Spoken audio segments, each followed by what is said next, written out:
अस्सलाम वालेकुम, आप देख रहे हैं सनसनीखेज क्रिकेट का सुल्तान, sponsored by Ufone, refreshed by Sprite and powered by Tamasha app. तो जनाब, वक्त कम है, मुकाबला सख्त है और वर्ल्ड कप का पहला सेमीफाइनल कल मेजबान भारत और न्यूजीलैंड के दरमियान खेला जाएगा। लीग मैचेस में भारत 18 पॉइंट्स के साथ टॉप पर, जबकि कीवीज 10 पॉइंट के साथ चौथे नंबर पर है। लेकिन कल ये पॉइंट्स टेबल की रैंकिंग बिल्कुल मैटर नहीं करेगी, आपकी आईसीसी रैंकिंग कोई मैटर नहीं करेगी।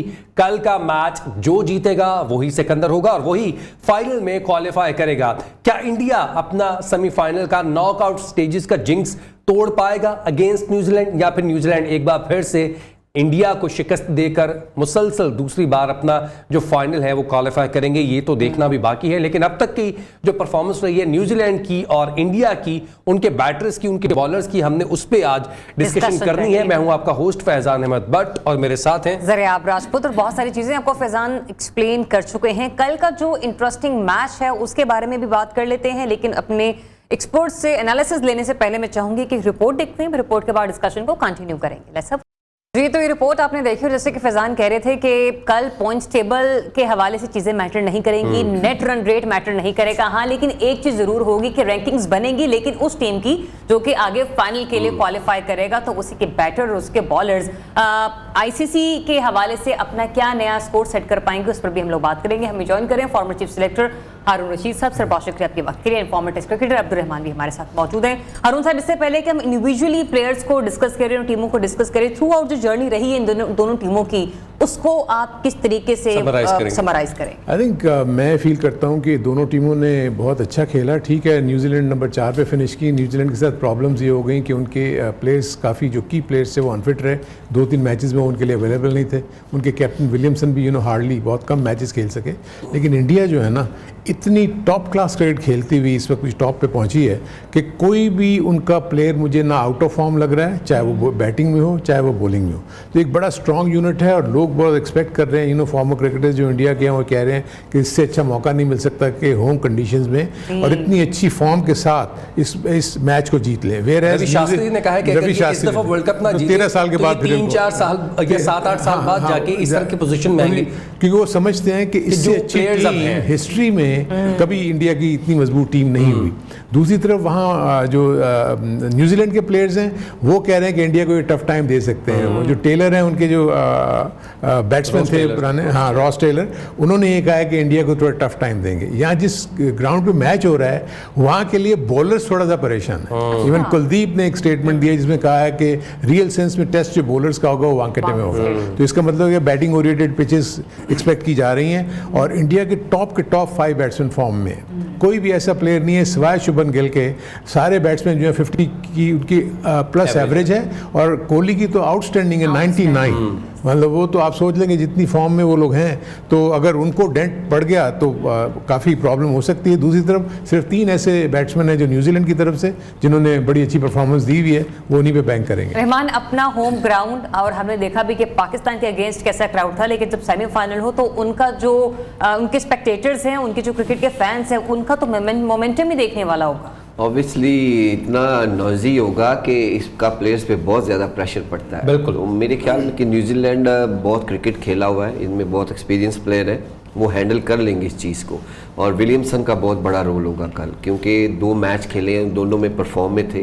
पूरा थ्रू द वर्ल्ड कप उन्होंने कैप्टनसी भी नहीं की, लेकिन जब वो डग आउट में बैठे होते थे तो एक बॉल के लिए उन्होंने अपनी टीम का सारा सांचा लिया है, देखा है, मैसेज दिए, पानी पिलाया अपने लड़कों को।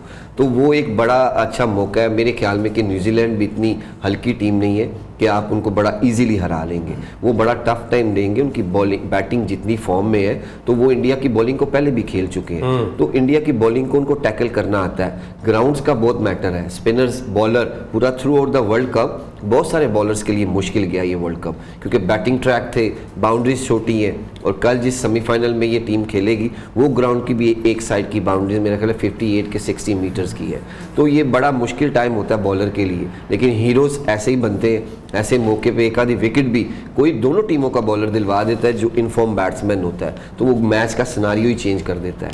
लेकिन ये प्रेशर खाली न्यूजीलैंड पे नहीं, होम क्राउड का प्रेशर अपनों पे भी होता है, क्योंकि आपने 9 मैचेस खेले, 9 के 9 मैचेस जीते, और एक मैच अगर आप में मुझे लगता है कि सेमीफाइनल में बहुत ज्यादा प्रेशर होगा इंडिया पे, क्योंकि वो कोई मैच हारे नहीं है। एक तो वो तसलसल बरकरार रखना है और जिंक्स भी तोड़ना है न्यूजीलैंड के खिलाफ, तो मुझे लगता है कि ज्यादा प्रेशर में वो इंडिया होगी, क्योंकि आपको पता है जब बाउंड्रीज नहीं लगती या उनके प्लेयर्स या कोई ऐसा बहुत चौका लगता है तो पूरा क्राउड ही सन्नाटे में चला जाता है।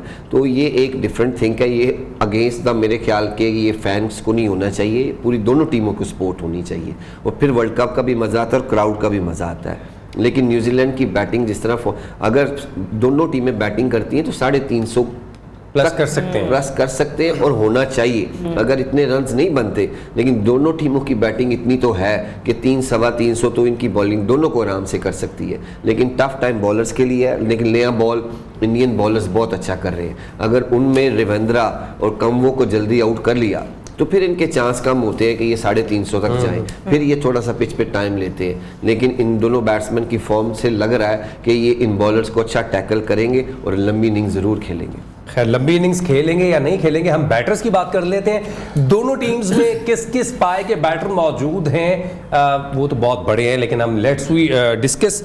विराट कोहली इंडिया की टीम में है, रोहित शर्मा है, श्रेयस अय्यर हैं, केएल राहुल हैं, शुभमन गिल हैं। दूसरी जानब जब हम देखते हैं न्यूजीलैंड में है Rachin Ravindra, Daryl Mitchell, Devon Conway, Kane Williamson, Tom Latham और आप देख लें ग्लेन फिलिप्स भी आकर एक अच्छी बारी खेल सकते हैं। लेकिन इस वर्ल्ड कप के जो 9 मैचेस खेल चुके हैं ये दोनों टीमें लीग स्टेज में, उसमें कैसा परफॉर्म किया है, हम सबसे पहले बैटर्स पे डिस्कस करेंगे। ज़रियाब, आप इंडिया के बैटर्स को डिस्कस करना चाहेंगे? मेरे ख्याल से ताकि मैं एंजॉय करूं, आपके फेवरेट में यही ताकि मैं एंजॉय करूं जो है विराट कोहली, और मेरे ख्याल से वो सिर्फ फैजान के फेवरेट नहीं है, जितने भी क्रिकेट लवर्स हैं और स्पेशली जिन्हें बैटिंग साइड बहुत ज्यादा अजीज होती है उनके फेवरेट प्लेयर विराट कोहली हैं।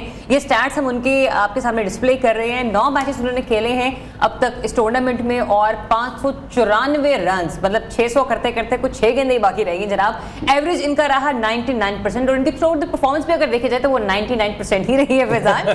55 चौके और 7 छक्के और मतलब अनबिलीवेबल परफॉर्मेंसेस इनकी हमें देखने को मिली है। इन द वर्ल्ड कप आपकी 99 की एवरेज, और लेकिन बहुत ज़्यादा डिपेंड करेगा क्योंकि 2 इनके बहुत ही सीनियर प्लेयर्स हैं, तीसरा राहुल बड़ा वो भी मैच्योर हो गया है, यानी रोहित शर्मा और कोहली पे बहुत डिपेंड करेगा कि ये सेमीफाइनल में अगर वो अच्छी इनिंग्स खेल देते हैं तो एक जो टारगेट जैसे रहमान कह रहे हैं कि 350 तक जाना चाहिए, तो वहाँ तक पहुँचने में ये 9 मैचेस में 3 दफा नॉट आउट मैच को फिनिश करके गए और इसीलिए 99 की एवरेज भी है क्योंकि वो काउंट नहीं होती। हारून भाई, एक मैच ये जल्दी भी अगेंस्ट इंग्लैंड जल्दी आउट हुए, तो वो मेरे अपने नज़दीक डेफिनेटली जो इंडिया की बैटिंग है वो ज़्यादा स्ट्रांग लगती है क्योंकि इनके पांचों के पांचों बैट्समैन जो हैं वो अच्छा खेल रहे हैं।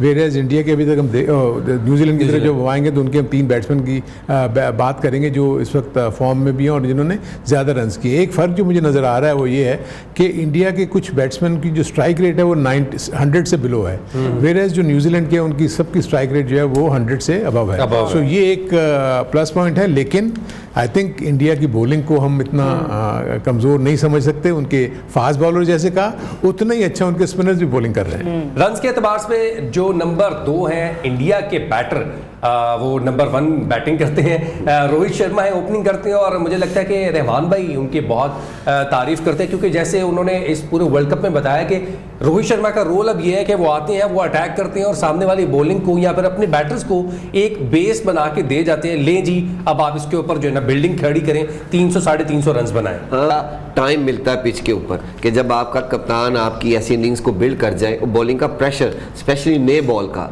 तो जब ये नए बॉल का प्रेशर ऑफ होता है ना तो पूरी बैटिंग 6 नंबर तक 7 नंबर तक आपको पता है मेरे पास इतने बैट्समैन हैं तो फिर आपका 350 प्लस रन्स बनने के बड़े चांस होते हैं। तो is one of the fine batsman कि जो आपकी कप्तानी और टीम को बड़े अच्छे, जैसे आपने कहा, बिल्डिंग भारत बना देता है कि अब इसमें जितनी मर्जी मंजिल। खैर रोहित शर्मा की जितनी तारीफ की जाए उतनी कम है इंडिया के, लेकिन जाने से पहले अगले बैटर की तरफ, क्योंकि इंडिया की जो लाइनअप है उसमें बहुत सारे बैटर्स हैं। रोहित शर्मा से सवाल पूछा गया कि लास्ट जो वर्ल्ड कप था 2019 का, उसमें आपने 5 सेंचुरी स्कोर की, इसमें आप कोई इतनी अच्छी इनिंग्स नहीं खेल पाए, नो डाउट आप स्कोर कर रहे हैं। उसका कहा था कि यार पर्सनल माइलस्टोन की क्या बात करते हैं, वर्ल्ड कप जीतने आए, वर्ल्ड कप जीत के जाएंगे। और ये हमेशा इसी तरीके से ही वो बात करते हैं। आई थिंक अभी भी मैं एक इंटरव्यू में सुन रहा था, उन्होंने कहा कि नहीं जिस दिन हम अच्छा खेलेंगे जीतेंगे, और यानी वो ये अपने ऊपर ये नहीं तारीफ कर रहे कि हमारी टीम इतना अच्छा खेल रही है तो, लेकिन कहता उस जो दिन है उसमें बहुत ज़रूरी है कि हमारी बैटिंग भी अच्छी हो, हमारी बॉलिंग भी अच्छी हो और हमारी फील्डिंग भी अच्छी हो, तभी हम जीतेंगे। दूसरी चलो एक और बैटर है इनके, उनके बारे में भी डिस्कस कर लेते हैं, लेकिन एक ब्रेक लेने का कहा जा रहा है, ब्रेक के बाद वापस आते हैं। स्टे ट्यून्ड, क्रिकेट का सुल्तान। जी वेलकम बैक टू सनस्ट्रीक क्रिकेट का सुल्तान, sponsored by Ufone, refreshed by surprise and powered by Tamasha app. तो जनाब पावरफुल बैटिंग का हम लोग जिक्र कर रहे थे इससे पहले, और अभी भी जैसे रहमान ने भी कहा ना कि छठे सातवें बैट्समैन तक इनकी बैटिंग लाइन बड़ी स्ट्रांग हमें नजर आती है, लेकिन मुझे लगता है कुछ मैचेस ऐसे हैं जहां पर नौबत वहीं पर जाती हुई हमें नजर नहीं आती। दो प्लेयर्स श्रेयस अय्यर, केएल राहुल, इनको बैक टू बैक डिस्कस कर लेते हैं। हारून साहब, श्रेयस अय्यर के हवाले से बात करें, 421 टोटल इनका रहा है थ्रू आउट द टूर्नामेंट और 106 का स्ट्राइक रेट, बहुत ही आउटस्टैंडिंग स्ट्राइक रेट है। और ये बड़े यंग क्रिकेटर जिनको ये फील करते हैं कि आगे जाके इनके one of the top ground clear करते हैं, very powerful striker of the bat, और 16 छक्के भी इन्होंने लगाए हैं। और साथ में देखता हूँ कि बीच में, क्योंकि जब सीनियर प्लेयर इनके सामने आ जाता है वो फिर इनको खिलाता भी है, अपने अराउंड खिलाता है, तो which is a very good thing.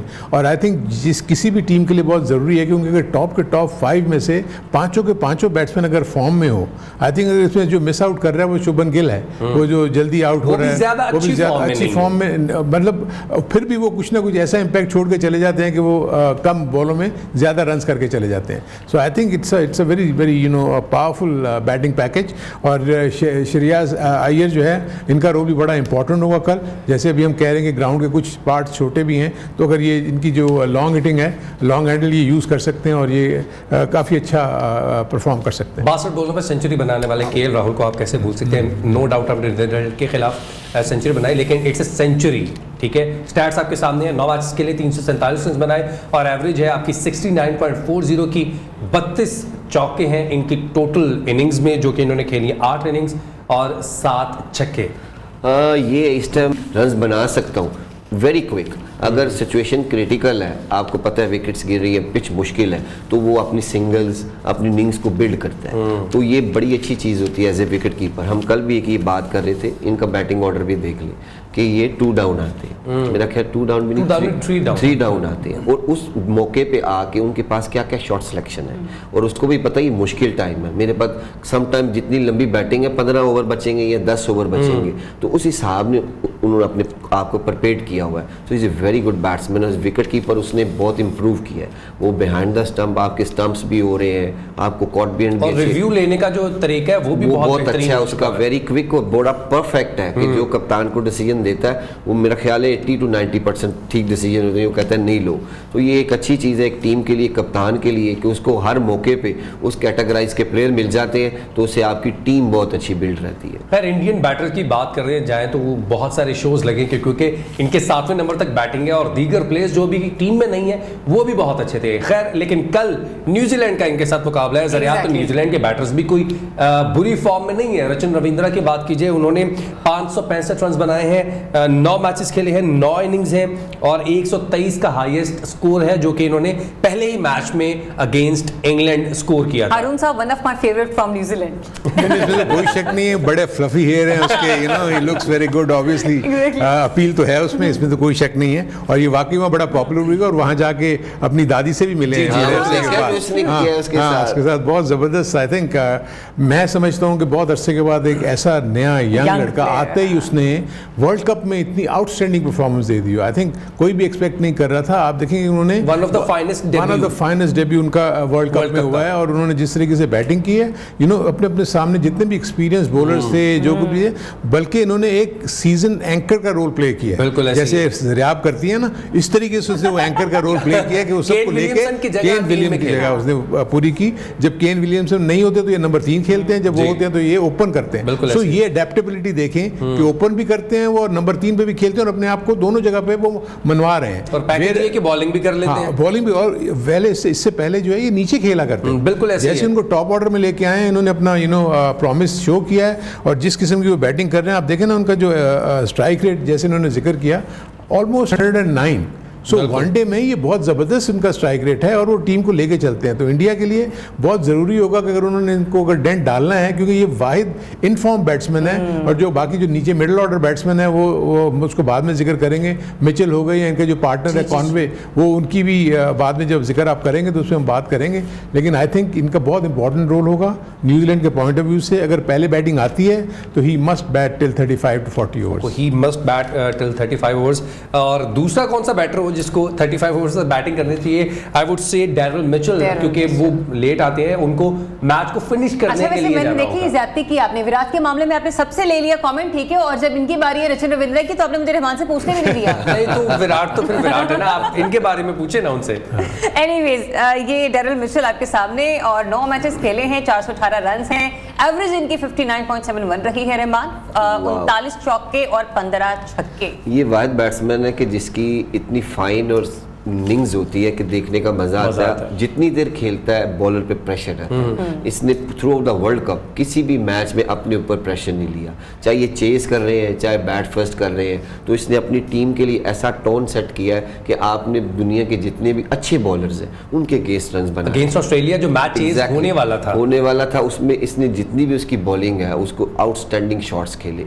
Stack को तो इसने एक ओवर में 4-4 3-3 चौके भी मारे हैं। तो ऐसे इनफॉर्म बैट्समैन का इस सेमीफाइनल में बहुत बिग रोल है, क्योंकि जिस नंबर पे इसने आना है, अगर दोनों ओपनर अच्छी टोन सेट कर गई तो ये बंदा 100% अपने 100 रन पे जाएगा। 100% अपने, क्योंकि इसने जितनी भी इनिंग्स खेली है उसमें प्रेशर तो लिया ही नहीं, दिया ही है। जिस बैट्समैन को उस मौके पे स्पिनर्स या फास्ट बॉलर्स पे सिंगल्स बनानी आती है वो पिच पे बहुत जल्दी कंफर्टेबल अपने आप को कर लेता है। जो फंस जाते हैं वो पे बिग शॉट्स पे जाते हैं, वहाँ चांस है आपका फंसने का। वन साइड बाउंड्री भी छोटी है और डेफिनेटली ये स्टोक प्लेयर है, ये जाए अपनी बाउंड्रीज पे। तो ये एक न्यूजीलैंड की विलियमसन, वो जितनी देर मैंने जो पहले विलियमसन इस वर्ल्ड कप से पहले देखा, विलियमसन अपने स्टोक्स पे कम थे, वो लुकिंग फॉर वंस।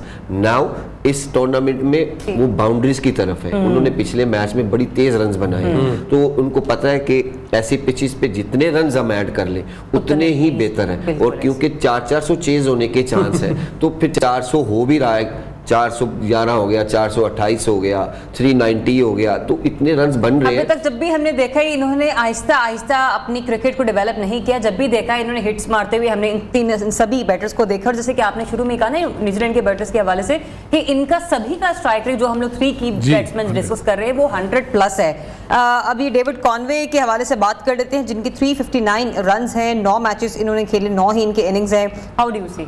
देखिए रन के एतबार से कम है, प्रॉब्ली ये वो की इनके बैटर थे जो ओपन जाके बड़ा अच्छी इनको स्टार्ट देते थे, और बावजूद इसके कि ये इतना अच्छा नहीं खेले, लेकिन अगर आप इनकी परफॉर्मेंस देखेंगे तो बुरी नहीं है। ये पिछले 2 मैचों में इन्होंने अपनी थोड़ी सी अच्छी इनिंग्स खेली हैं, और हार्डली इन्होंने एक 100 भी किया है और उसके बाद एक 50 किया है इन्होंने।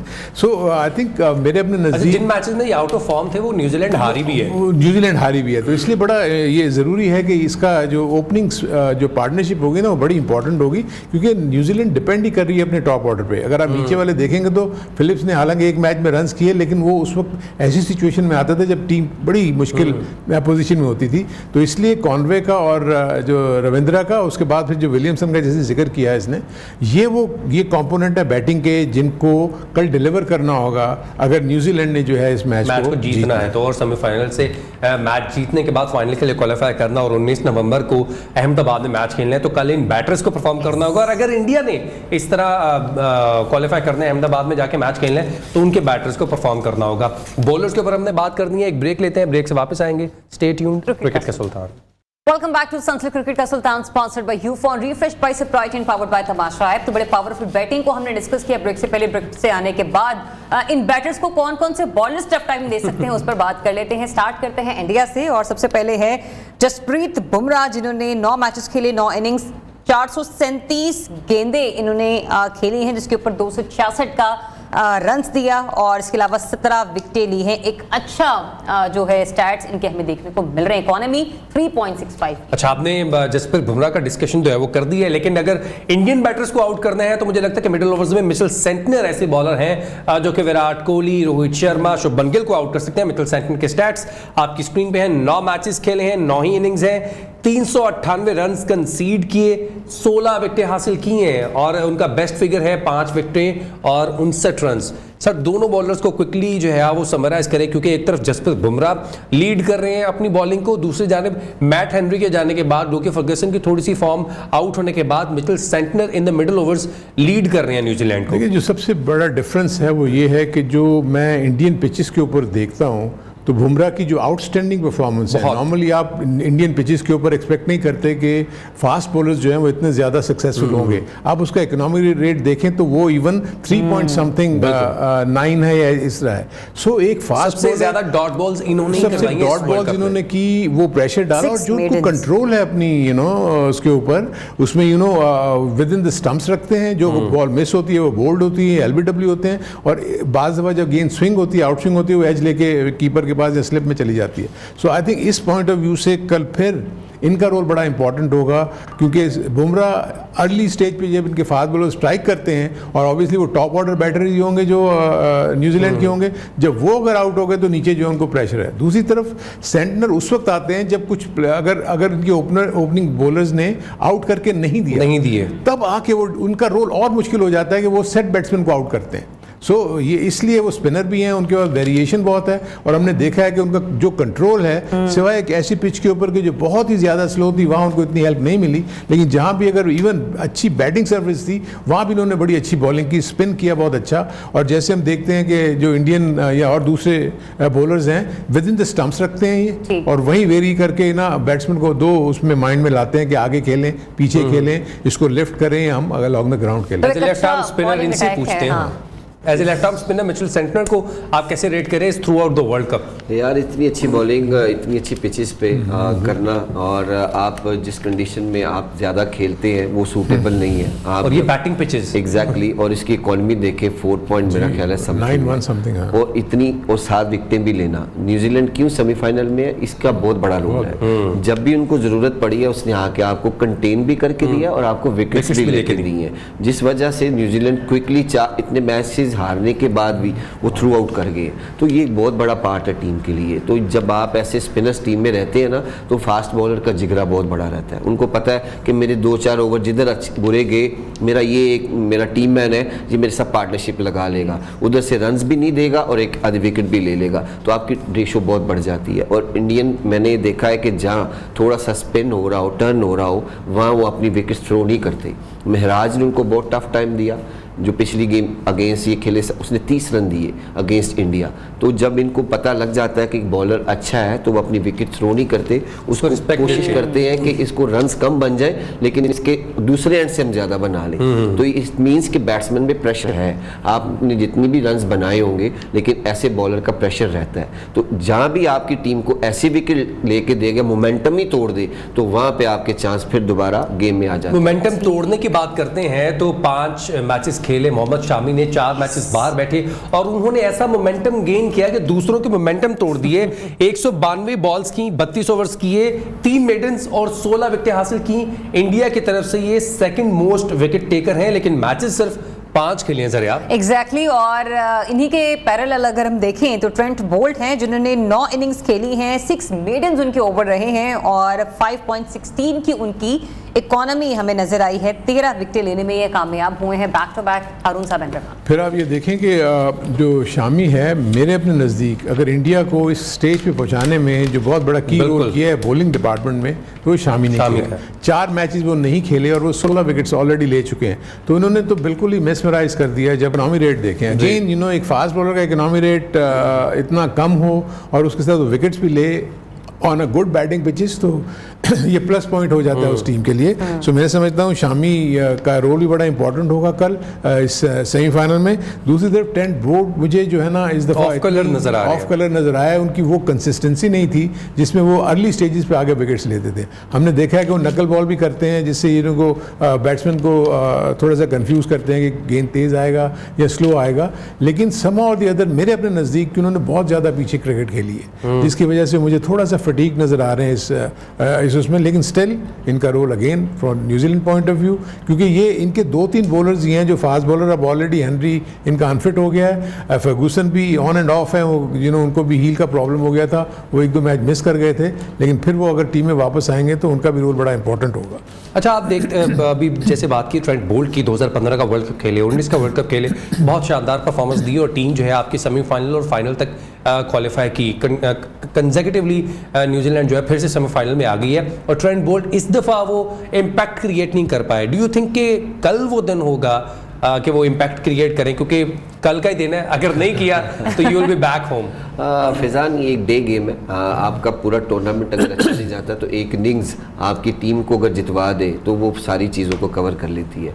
जितना भी इसने रोल अदा किया है, देखिए फिर भी सेमीफाइनल में टीम पहुंच चुकी है, इसका जितना भी कितने 15 का 19 का, अब ये काफ़ी देर सीनियर प्लेयर्स भी हो गए, लेकिन मेरा एक और है कि इनके साथ वो वैसे बॉलिंग अटैक भी नहीं है जैसा न्यूजीलैंड के पास हमेशा फास्ट बॉलिंग अटैक होता है, तो आपकी पार्टनरशिप उस तरह नहीं लग रही। हेनरी इन आउट हो गए, फिलिप्स आपके इन आउट हो गए, आप जब अकेले रह जाते हैं तो आपके ऊपर बड़ा बर्डन पड़ जाता है, तो फिर आपकी स्ट्रेंथ थोड़ी वीक हो जाती है। उनको सेंटनर का, रिवेंद्रा का बीच में आता है, लेकिन उस तरह फास्ट बॉलिंग का मज़ा नहीं है। न्यूजीलैंड ने एक 145 प्लस 150 प्लस बॉलर हमेशा खिलाए हैं, लेकिन इस इवेंट में उनके पास एक ही बॉलर है कि जो इतनी पेस में है, तो इसलिए उसकी परफॉर्मेंस पे थोड़ा सा फ़र्क ज़रूर आया है। लेकिन ये डे गेम है, अगर नए बॉल पे एक आधी विकेट अगर नहीं भी मिलती तो अगर ये कंटेन पे चले जाते हैं तो ये भी एक बहुत सीनियर प्लेयर के लिए बहुत रिस्पेक्टफुल होता है कि वो अपने ओवर्स को अच्छा फिनिश कर दे। और जैसी ये पिचेस है वैसा वो इतना एक्सपेंसिव नहीं गया,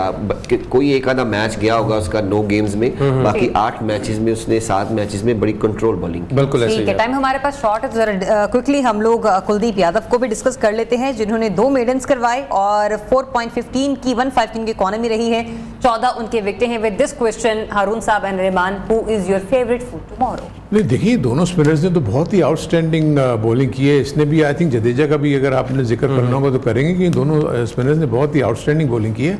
और कुलदीप तो मैं यानी इतना कंट्रोल मैंने किसी रिस्ट स्पिनर में बहुत कम देखा है कि जो जहां वो फेंकना चाह रहा है बॉल वहां गिर रही है, गुगली जहां करना चाह रहा है जितना टर्न करना चाह रहा है उतनी कर रहे हैं, और उनको एक बॉल इनका ऑफ स्टंप के बाहर गिर के बड़ा शार्प टर्न होकर अंदर आता है, जिसमें इन्होंने 2-3 विकेटें भी ली हैं। सो यानी इस चीज़ का पता होना कि बॉलर को मैं कहाँ बॉल करूँगा। ऑब्वियसली होम कंडीशंस उनको आइडिया है कि ये पिचेस कैसे बिहेव करती हैं कैसे नहीं, लेकिन वो कल के मैच को देखते हुए खुद थोड़ा सा एप्रीहेंसिव है, क्योंकि इस पिच के बारे में उनको आइडिया होगा कि शायद इतना स्पिन ना मिले, तो इसीलिए वो कह रहे हैं कि जी स्पिनर्स का रोल जो है वो टेस्ट होगा कल, देखते हैं किस तरह वो सेमीफाइनल के लिए जो फेवरेट है। उनसे पूछने से पहले रहमान भाई, लोकी फर्गसन के बारे में हमने बहुत बात की है। He is a gun bowler, 140-50 की स्पीड पे बॉल करते हैं, बैटर को बैकफुट पे ले जाते हैं। डू यू थिंक कल वो खेल पाएंगे, परफॉर्म कर पाएंगे? क्योंकि मैट हेनरी आपकी टीम में नहीं है, आपने जो है वो काइली जेमिसन को बुला लिया, आपने इश चौधरी को मैच खिला लिया, लेकिन Lockie Ferguson, do you think कि वो फिट हुए तो वो मैच खेलेंगे कल का? 100%, क्योंकि एक ही गेम रह गया और आपको रेस्ट भी दिया गया है, जितनी उनकी फिटनेस नहीं खिलाया गया, शायद इसीलिए नहीं खिलाया गया कि सेमीफाइनल के लिए उनको बचाया जाए।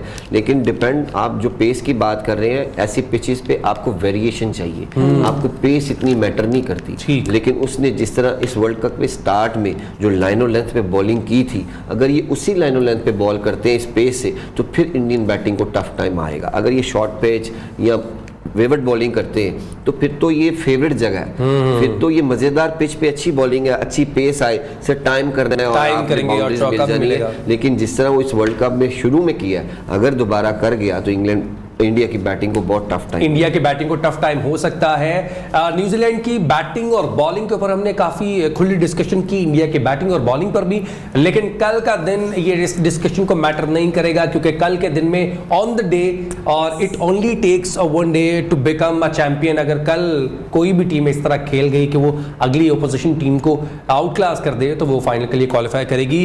Who are the favourite for you for tomorrow? I think being home conditions देखते हुए आप इंडिया को फेवरेट तो कह सकते हैं, लेकिन मैं आपको फिर कहूँगा कि हम उसको न्यूजीलैंड को डार्क हॉर्स है, उसको रूल आउट नहीं कर सकते। अच्छा, रहमान भाई से पहले जरिया आपसे, जरिया आपका फेवरेट कौन है? न्यूजीलैंड। अपने घर में तो हर कोई शेर होता है। हाँ, रविंद्रा ये रविंद्रा की मैं कहता हूं, रविंद्रा की वजह से नहीं, लेकिन फिर भी जितनी अप्स एंड डाउन्स के बाद न्यूजीलैंड आगे आई है ना, तो मुझे लगता नहीं। और पाकिस्तान की ख्वाहिश भी है कि पाकिस्तान नहीं आया तो अब इंडिया भी ना आए, तो कुछ पाकिस्तानी इस होप में है कि न्यूजीलैंड क्वालिफाई करे फॉर द उनमें से एक मैं फाइनल्स। भी। रहमान भाई, what are your thoughts? New Zealand. New Zealand, oh, सारे न्यूजीलैंड के बैठे। तुम विराट कोहली को सपोर्ट करते रहो अकेले बैठ के। विराट कोहली यार खेल रहे हैं विराट इंडिया कोहली से। ऑब्वियसली मैं सपोर्ट वो रन कर जाए कोई बात नहीं, लेकिन हाँ कोई बात नहीं, वो जैसे होता है कर कि वो जाए फिर हार century जाए। करते हैं और हार जाए, कोई मसला नहीं है। तो कल जो टॉस होगा वानखेड़े में, हाँ, मैं सिर्फ ये कह दूं कि उसके बाउंसर से जरा एहतियात करें, क्योंकि ये लोग हुक करते हैं। लोकी फर्गसन के जी, लोकी हाँ, क्योंकि रोहित शर्मा के जो पुल हैं वो बहुत अच्छे हैं। कल वानखेड़े स्टेडियम में जो टॉस होगा उसके बाद वो मैच डिसाइड करेगा कि ये मैच आज किस टीम के लिए आखिरी है। टिल देन, अल्लाह अल्लाह हाफ़िज़। हाफ़िज़।